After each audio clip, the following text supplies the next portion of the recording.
এই মুহূর্তে সবচেয়ে বড় খবর নাম খায়রুল শেখ, ভোটার লিস্টে নাম এসেছে খয়রুল শেখ।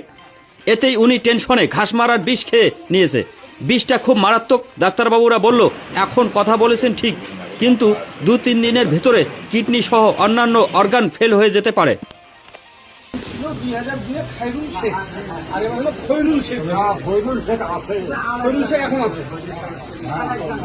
তুমি আদতে হলে খায়রুল শেখ, এইটা তো সামান্য ভুল, এর জন্য তোমার এত টেনশন কিসে?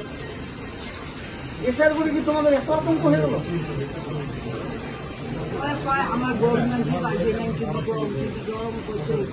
কিসের পয়সা লাগে এসআর নাম ঠিক করতে?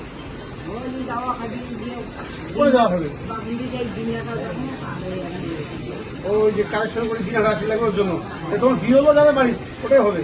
আর আমার লোক থাকবে না, আমার বিএলও থাকবে না, ওটাই ওই থাকিয়ে তো সব চেকিং হবে। এত টেনশন করেন কেন? ঠিক আছে, আমার আছি, কোনো চিন্তা হবে না, তোমার চিকিৎসা ঠিকঠাক হবে। তাতে মানুষ বেশি আতঙ্কিত রয়েছেন, গোটা বিষয়টা আপনারা কিভাবে দেখছেন? বুঝতেই পারছেন, পড়াশোনা কম, আতঙ্কিত এরা বেশি হবে।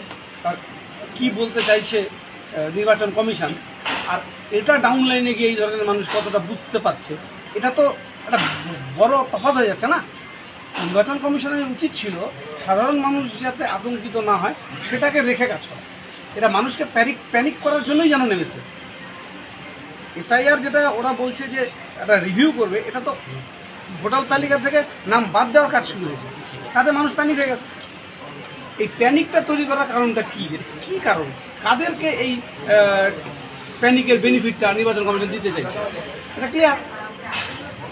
এই ধরনের মানুষ যদি প্যানিক হয় তাহলে বিজেপি বা অন্য কারো সুবিধা হবে, তাদেরকে সুবিধা পাইয়ে দেওয়ার জন্য নির্বাচন কমিশন প্যানিক তৈরি করছেন। তাহলে ওনার মানে কি অ্যাকচুয়ালি টেকনিক্যালি দেখতে গেলে উনি তাহলে ঠিকই আছে, কোনো ভুলে কোনো আতঙ্ক হওয়ার কোনো বিষয় নেই। খায়রুল শেখ আপনি আপনাকে যদি বাংলায় লিখতে হয় আর ইংরেজিতে লিখতে হয়, আপনি দেখুন স্পেলিংটা কী করবেন। খয়রুল শেখ আপনি কি স্পেলিং লিখবেন? খয়রুলের ইংরেজি স্পেলিং কী লিখবেন? খয়রুল, সেটাই আপনি খায়রুল, এই তো।